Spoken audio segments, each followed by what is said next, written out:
Hey everybody, this is Rydo and we are back to Hearthstone. So, we need to get 3 victories with warriors. Let's hop into this.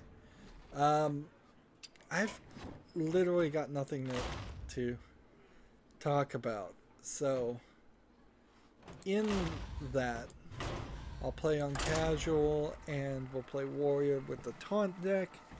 And this is an interesting experiment. I'm going in with nothing to talk about except for what I've been watching on Netflix, which I don't know how far I can go with that. And we need to get 3 victories. Playing on casual, I could get 3 disconnects really quickly and just be done with the quest. And then if that happens, I'm not sure if I really want to bother to even stretch this recording to be the 25 minutes to 30 minutes that these episodes go, instead of just making it like a 10-minute, 5-minute videos. There is a certain level on YouTube where videos are too short and you can't put ads on them. But I don't remember how short is too short. Honestly.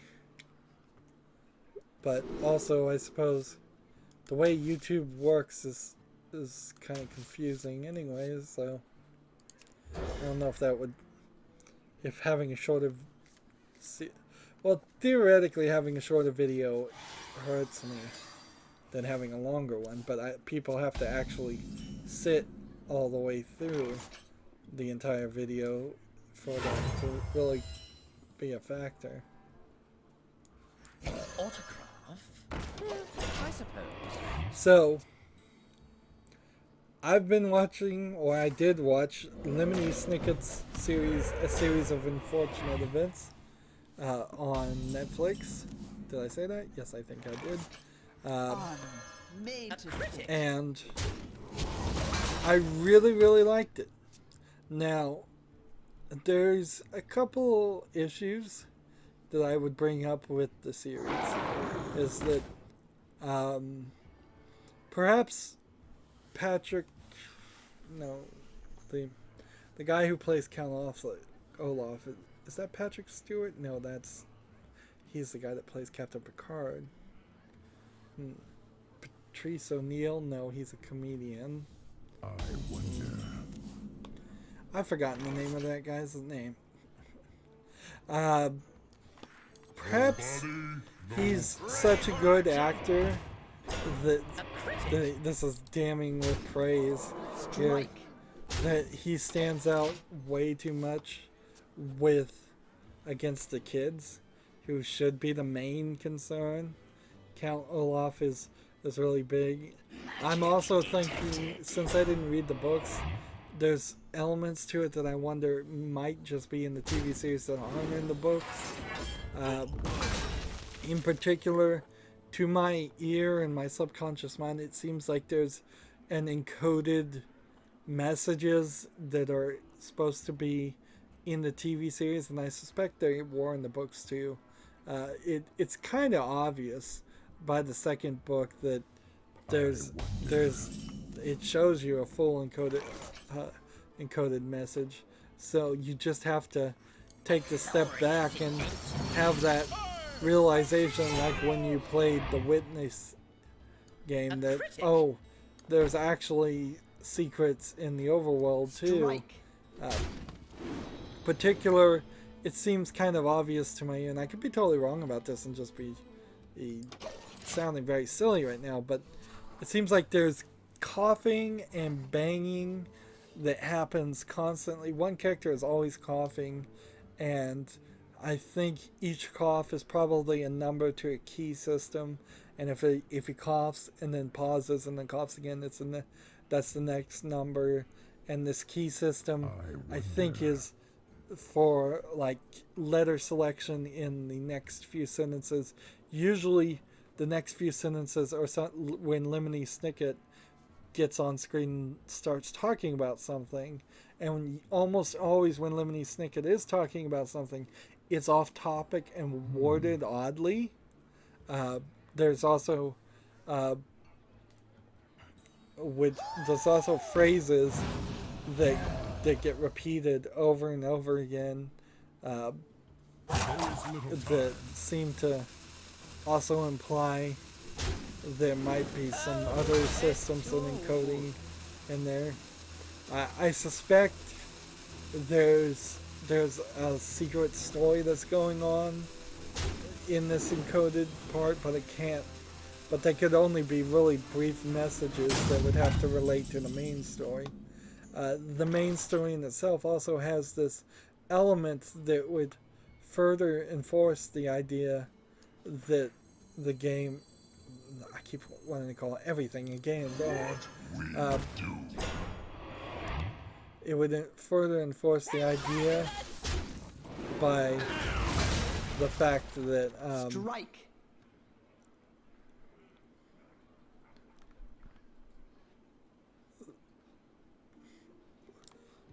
the fact that this whole series of unfortunate book series is just these horrible stories that if you were writing a story as a facade and you didn't want people to look at the story or get to or read it, why not write a story of awful events?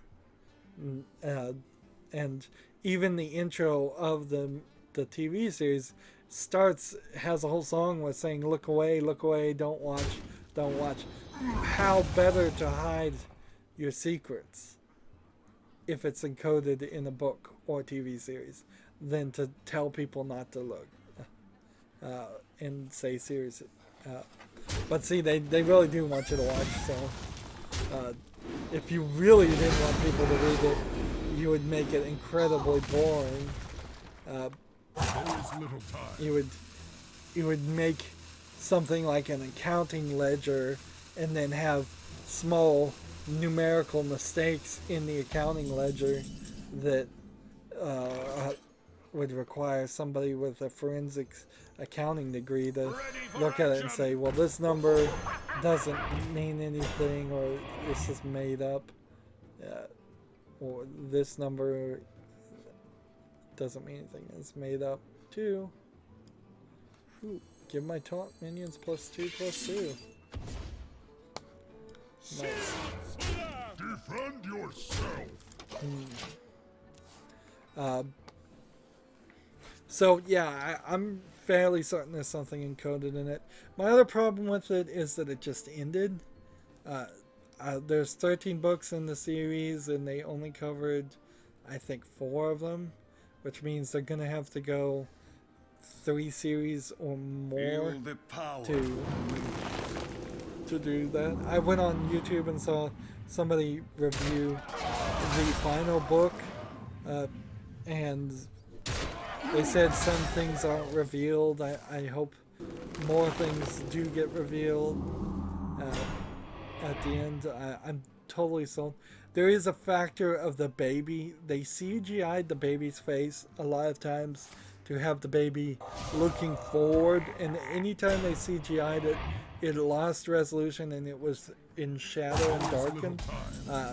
They probably needed to have a doll with a bunch of dots on its face in every scene and then tried to CGI the face onto it, but they certainly didn't do that. They did a mixture of multiple things, and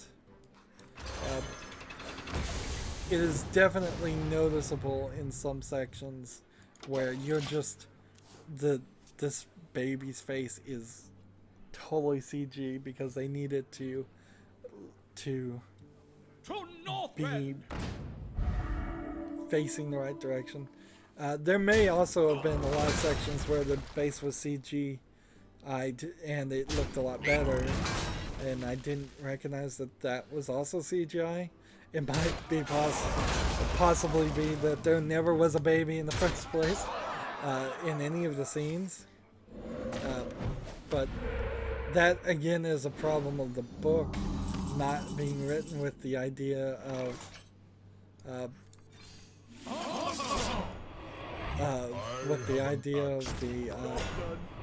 ever having a TV series or a movie made of it. Compared to the Jim Carrey movie, I'd like the Netflix one more because it went further. If the Netflix one had only gone through the first book, like the movie had. Which, why the movie went only through the first book? Because that's a 13 movie series. If Jim Carrey had actually pulled that off, and that wasn't going to happen. I don't think Jim Carrey's ever done more than 4 movies in the series, and that would be The Mask, and even his Ace Ventura series that is more popular only has 2, maybe 3 movies. There might have been a third direct-to-video movie, but so yeah, that's far too ambitious. I would have tried to squish at least 2 or 3 of the books together to make a movie. But then I guess that it's the same either way.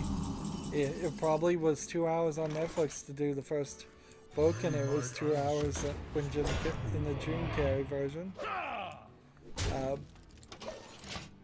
So that's it.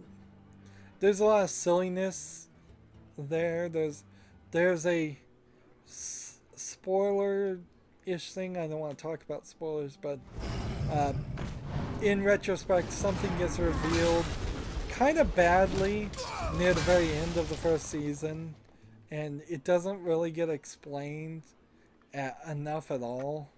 I feel like a lot of things would have been better explained. I feel like certain numbers for that encoded system were written or described in the book in certain ways, and then when it gets translated to the movie, it just is something in the background that you can easily overlook, where if somebody actually wrote in a book, like the speed sign said 24 miles per hour, that would stand out really big, really obvious, because who would bother to mention the speed sign read 24 miles per hour, and why would it say 24 miles per hour when it should say 25? But in the TV series, there's a couple points in the third book where it looked like there was just Well played. there was numbers in the background that may have meant something. There's possibly too much diversity going on in the movie. The 3 kids, obviously, to a little girl, the older sister, the baby girl, and the boy. The boy kind of comes off to me as slightly more important as a character, but they're all white, I'll just say it, and all of that. But then they're supposed to be placed with their family members, distant relatives, and their Count Olaf, I'm not sure really is related to them at all, so I'll skip him.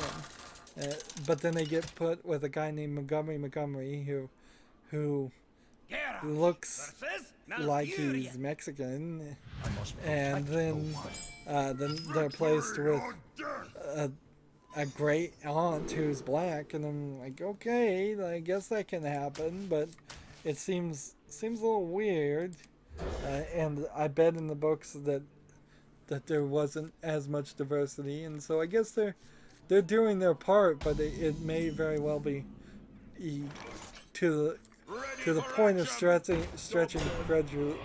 credibility. If oh man, I'm stuttering. The Baudelaire orphans are supposed to be with their family members. The Baudelaire orphans are being depicted as white Anglo-Saxon people. 99.9% of any family members that they'd be placed with would also be white Anglo-Saxons. I'm sorry, that's just how it is in reality. But whatever.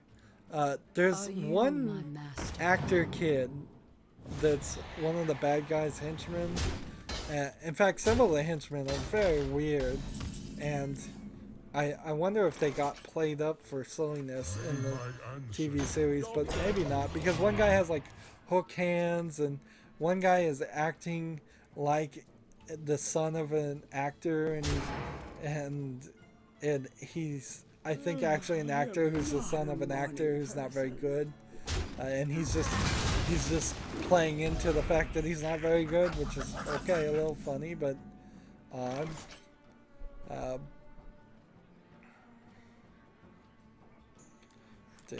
Turn. So some weirdness there.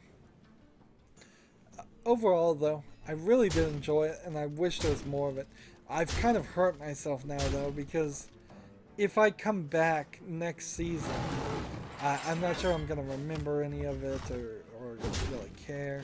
That is still a very, very big issue with Netflix and TV in general. Is just the Ready for action. element of I feel bad, but I don't. what was I going to talk about? The element of things just not being finished, and I still very much would prefer to just watch a series when it's finished. But that usually requires the series to be great and keep on going and finish well, and it happens so rarely. But then it usually saves me time, because if I know a series starts off great and then fails miserably halfway through it, then that's helpful. Let's go ahead and get rid of this. I feel bad, This. but I don't. There's a few other things I'm gonna try and watch. I'm gonna try and watch this new series, The Santa Clarita Diet, where apparently somebody's became a zombie, and they're gonna try and keep their zombiness a secret. The ancient one called. And we'll see if that works. That was a mistake. Listen closely. At the end of your turn, add a taunt. Let's try I this. feel bad, but I don't.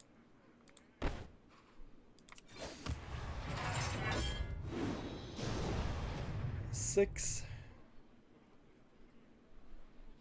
and then end the turn. This is 11 of 16. Balance in all things. In a lot of things though on Netflix, I add them to my list. I want to check them out, but I end up fast forwarding through half of them and I'm bored with it. Same is true for TV. I'm watching a few things on TV, but not a ton.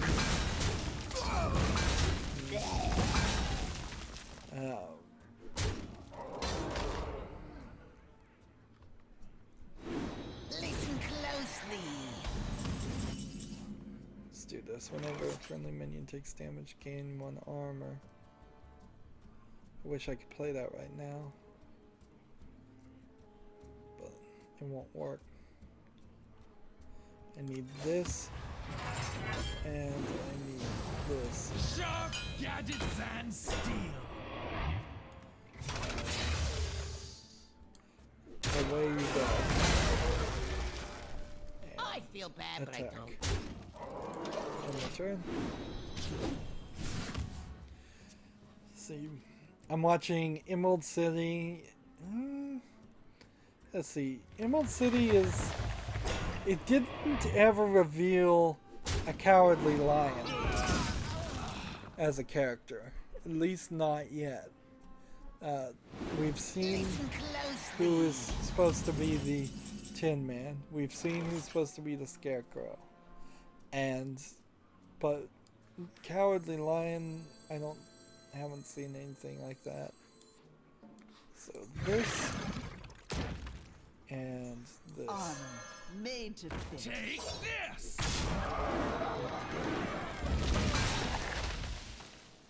I feel bad, but I don't. Job done.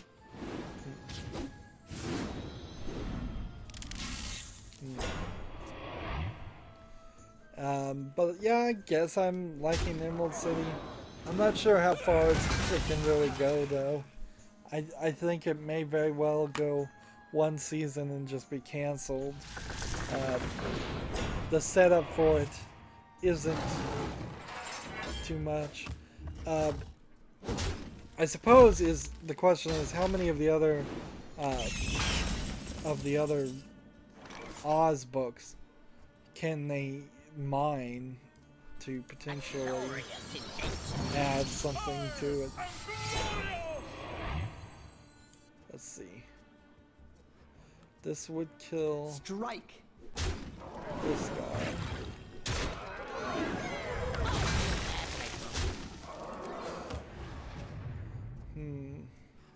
I want to kill this. I don't want to play this guy yet. I'm just going to let him just get powered up more and more.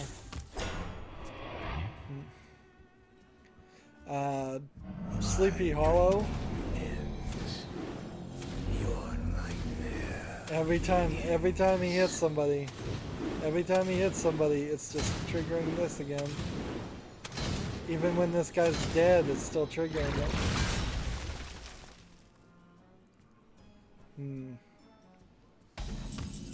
So 51 to 15.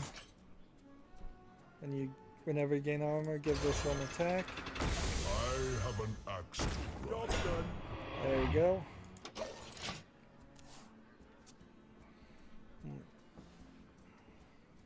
The Ancient One calls.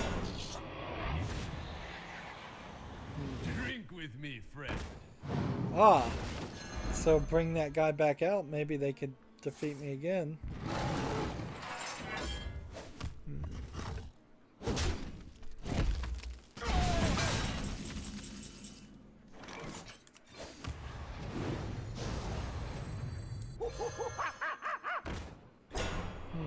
Start.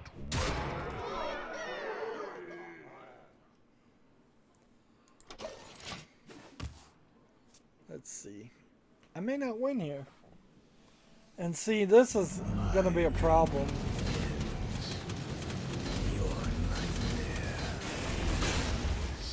Yeah, this is gonna definitely be a problem. Because we're done. We're close to being done with this recording. Rise And against I haven't succeeded on this. I'm just gonna have to play it off screen. Job's done. Because I've got nothing to talk about. I'm just talking about what I'm watching on TV. There's barely anything on TV anyways. That Legion series, I'm going to try and watch that. They've been advertising that for like 5 months. I hope it's kind of good, but I wouldn't be surprised if it's not. And there's so little else. Give a random minion, taunt minion in your hand, +3/+3.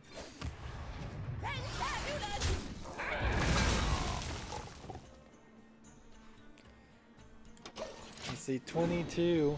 Even though I have 25 armor, I'm still gonna lose. This is probably the worst loss I've ever lost in Hearthstone. To be 51 armor up and still lose the game. Rise against you.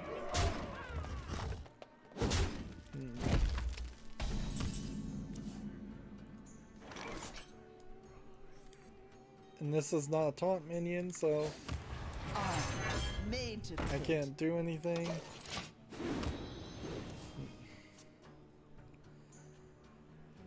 And do I even want to go another game? Not really. Yeah.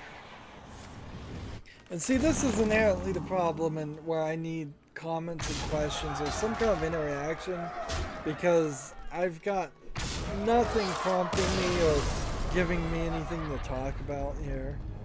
And people don't want to just watch me struggle at Hearthstone without talking. I mean, if you look at the views, people don't even want to watch me play Hearthstone at all. But yeah, I need 3 more victories with the warrior. It's going to take forever.